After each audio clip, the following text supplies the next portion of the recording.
Hello, how's everybody going? How's everybody doing?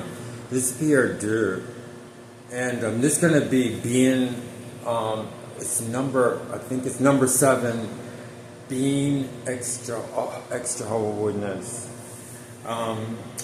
So today I want to talk about like being an ex-Jehovah Witness, and I was working today and I was thinking about all these things and how you have to be prepared for, I don't know, to get hurt more than trying not to be hurt. I mean, these are some of the things I want to talk about. I want to talk about like broken hearts, being trapped, and being free. Okay, so broken hearts, being trapped, and being free. The first is broken hearts. As a Jehovah Witness, as an ex-Jehovah Witness, you really, really have to come to grips with the fact that you're going to have your heart broken so many times. And I think if you're the type of person, or you say, I don't want to get my heart broken, in so many things. I'm talking about relationships, I'm talking about friends, because how can I say, you had something that, I'm really talking about me because this is being an ex-Jehovah Witness, and then I'm sure it fits a lot of other people. But I had to think about, one of the major things which I didn't think about, but it just happened, is that I was able to get my heart broken so many times. And I never said that this is not going to happen to me again. And I'm happy I didn't say that this is going to happen to me again. I'm talking about with family, relationships, because when you leave the Jehovah Witness, you're putting yourself in a position. I would still do it. I would do it again, and I would have to do it again. And I'll tell you about that because I'm going to go through trapped, and then I'm going to go through freedom. So, if I didn't accept the fact that my heart is going to be broken, because first of all, you have to leave your family, you have to leave your friends, and that's your heart broken then. And then and then I met, so many different people, relationships and everything, and I did that. Well, I broke somebody's heart too, but what I'm saying, I'm sure I broke hearts, but I'm saying that as far as I am concerned, I didn't let that get in the way of continuing to progress as an ex-Jehovah Witness, because I just accepted it. And I just want to say that because the way I was thinking today was like, let me see if this thing is ready, okay? The way I was thinking, let me put this over here, because I don't like to get off screen. The way I was thinking was,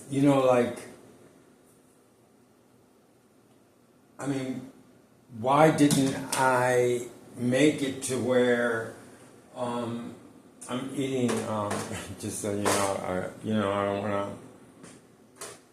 I just want to say, okay, I'm eating like split pea, okay? So if you're thinking about that, and it is vegan. But what I'm trying to say is that if I said to myself when I left the Jehovah Witness that this is not going to happen to me and this is not going to happen to me, because I heard people say that, then you're putting yourself in a position to whereas you left something and you're denying yourself something because you're cutting off, and I said this before, you're cutting off part of yourself. So what I'm trying to say is you're going to suffer. I knew I had to, I really didn't think of it as suffering though. So I can't really say, I mean, I know it was, but I didn't think about it. And I know this is difficult for me to explain, but what I was really talking about was like broken hearts. It's like, and because I met people when I left the Jehovah Witness, and because of the fact I don't have family, because you don't have family as an ex-Jehovah Witness a lot of times, not everybody, but you have to let things go. And I talked about it before, how ex-Jehovah Witnesses are able to just leave. I mean, okay, because if you lost your family and your close friends and everything, and you made it and you survived, that means you have an ability to just say, okay, no big deal. You know what I mean? I mean, but I have to keep it into myself but I didn't say, okay, I don't care. No, I never said that.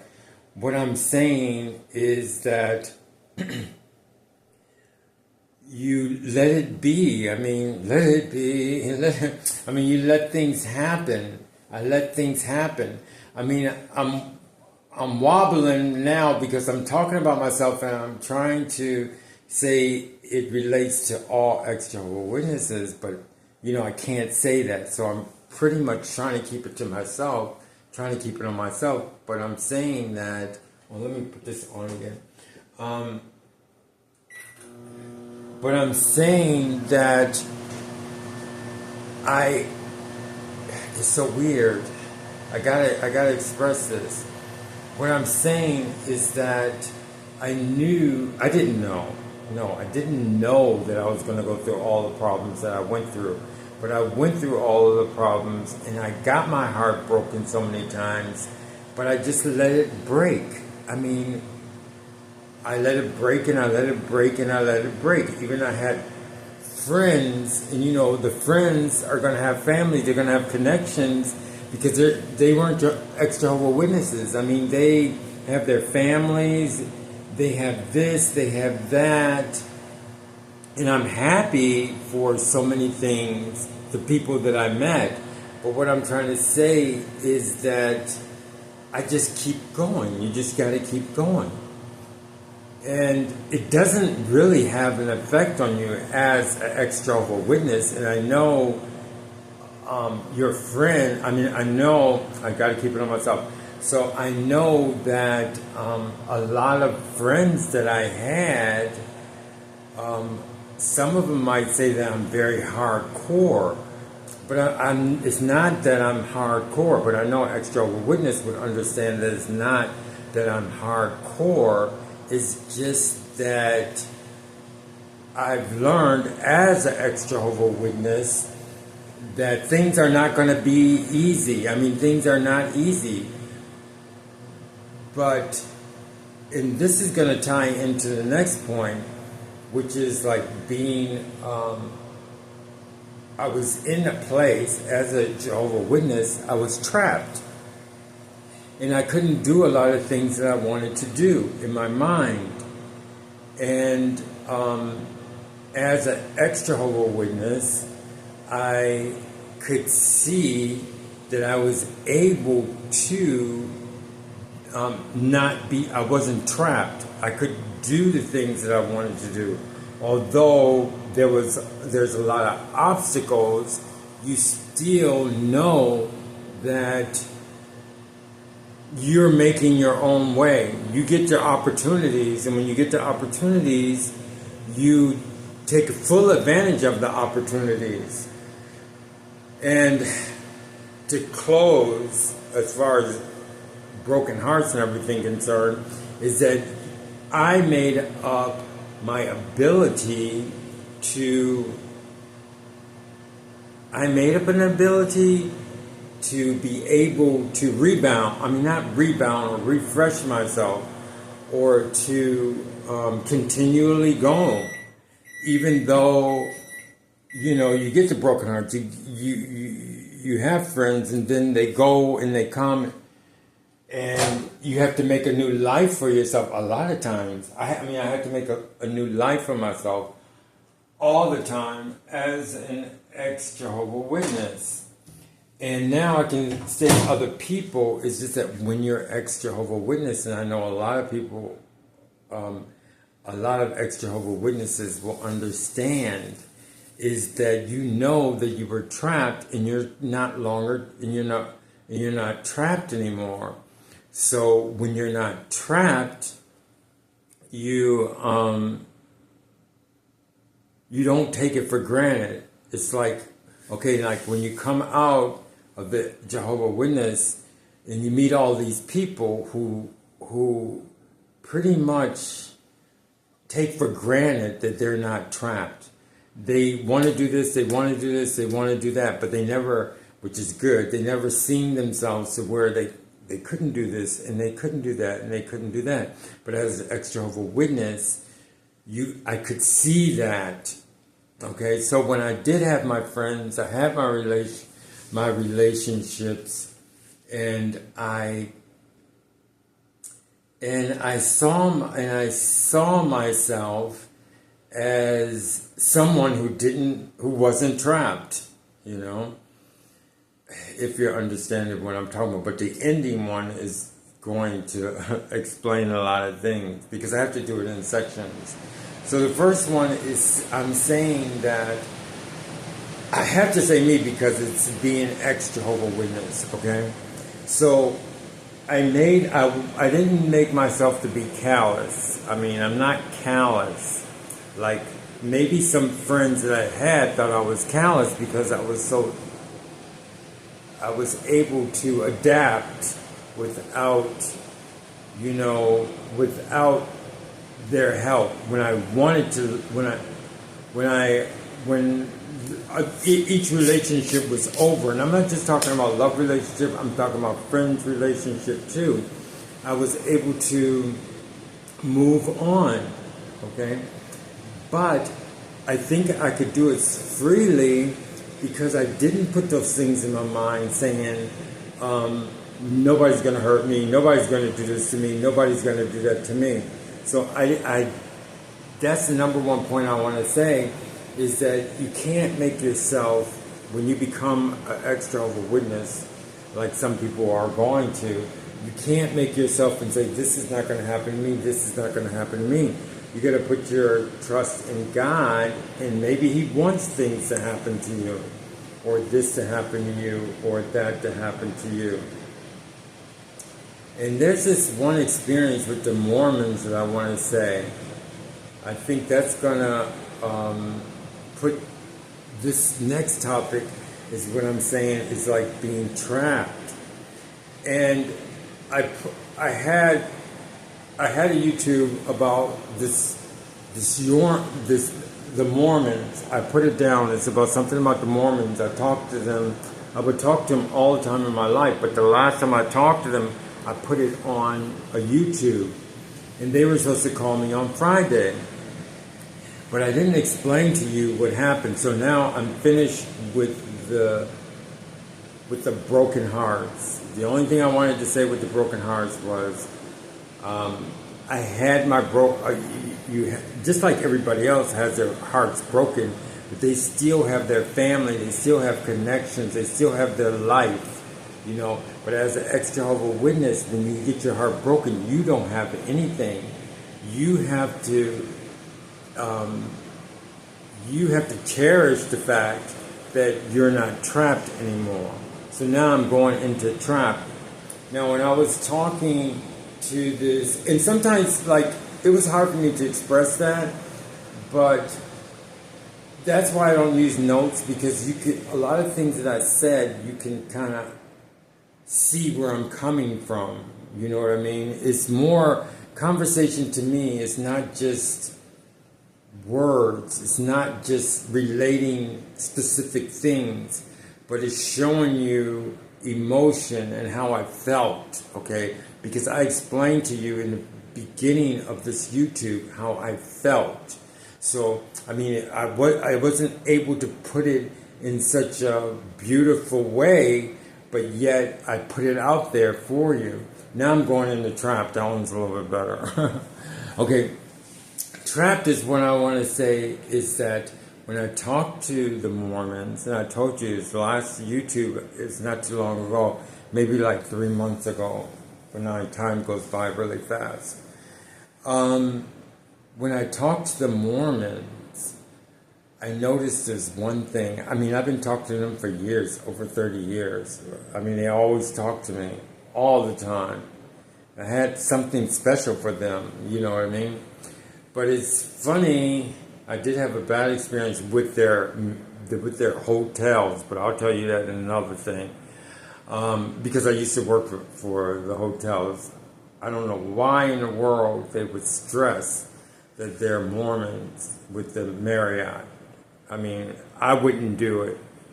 But anyway, I used to work for them, but I'm not talking about that. I was talking about when I see them when I'm in public.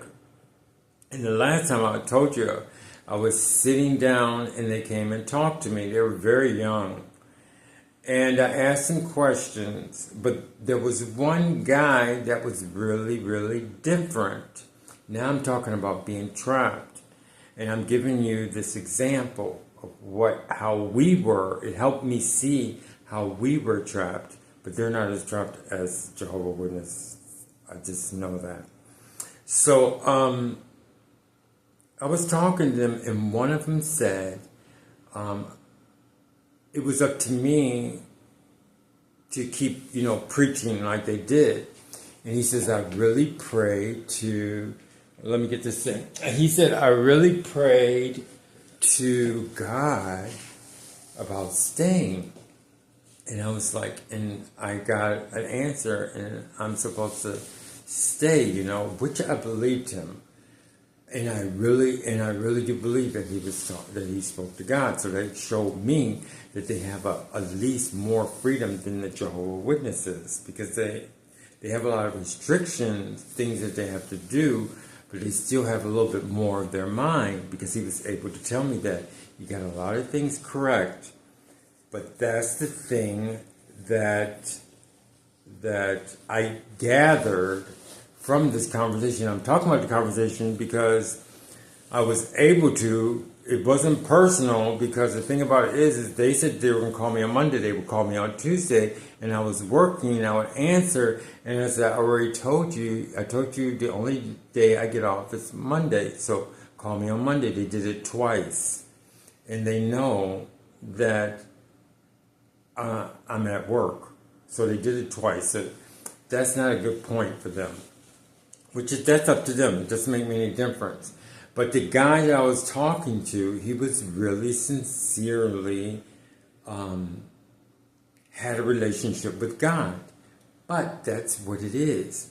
That's what made me understand something about being a Jehovah Witness, was the fact that he was trapped.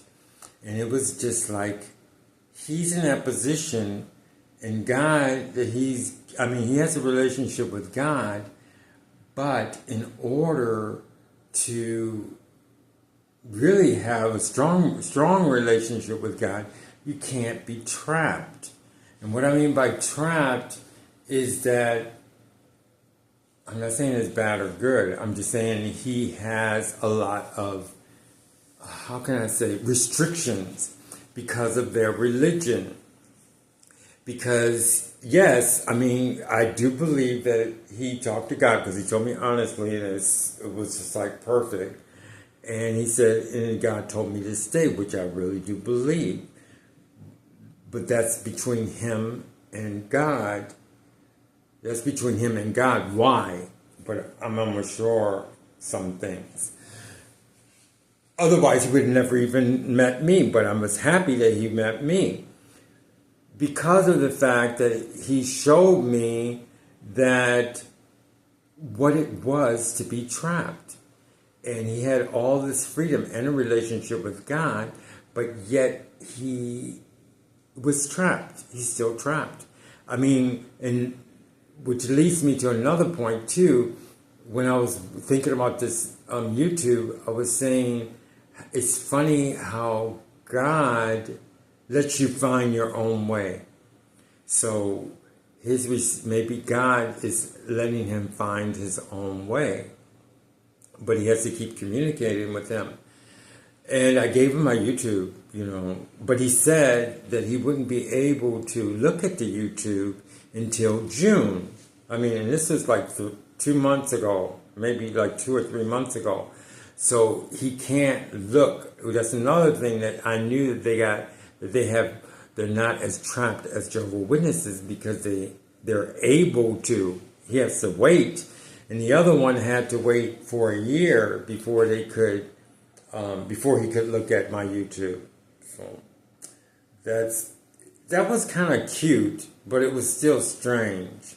But I'm showing you that point because it showed me how they were trapped, but not as trapped as the Jehovah Witness. So I can see how much the Jehovah Witnesses are really, really trapped. I mean, they're more trapped than the Mormons, because there's no way in the world I could have a conversation with them like that, okay? But they had a lot of restrictions, that's why it showed me, and am able to explain to you what trapped is. So that's another thing that I knew as far as being an ex-Jehovah Witness, that when I was a Jehovah Witness, I was trapped. Which leads to my third point, is freedom, which we talked about, but I still didn't see it as clearly as I do now. So the whole thing about being an ex-Jehovah Witness is the freedom. And when I'm thinking about freedom, I'm talking about a really, really big deal. And I think that's what's worth all of the problems that I told you about, was the fact that you have a freedom. I could pretty much think of things that I want to think about, that I want to do. And if you don't think that's important, think about this. You're always with yourself. I mean, you're always with yourself. But when you're an ex-Jehovah Witness, you have more of yourself to think about. And it's such a joy to be able to have your own mind. And I've been in some really bad situations. I already told you. And from the beginning, I tell you pretty much very, very frankly, a lot of things I went through in my earlier videos. But what made me happy all the time and content was the fact that I have that freedom. And it's a freedom. And the Mormon I was telling you about didn't have that freedom. Yes, but God has to work with him where he has to keep his relationship with God, but still and yet, in order for him to really get the benefit of a relationship with Jesus, is that you really do need the freedom. Because, like I said, God lets you find your own way. That's the funny thing. He lets you find your own way. And he's there with you while you find your own way. And another thing, too, is one thing I stressed to you, even when I talked about I don't have anything against Jewish people or anything, but what I'm trying to say is I worship them, and a lot of Christians do worship them. And the thing about it is, a lot of people were telling me that, but it's such a sensitive, I don't know why it's such a sensitive thing, that they knew it, but they never would tell me, like, this is not the truth, you know what I mean? But that's what I mean. But, I was thinking about, because when I found out that, hey, you can't worship people, you know what I mean? I did it because of lack of knowledge.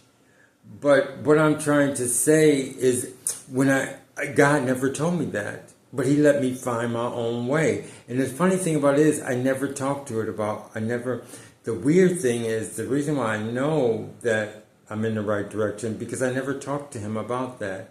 I never said,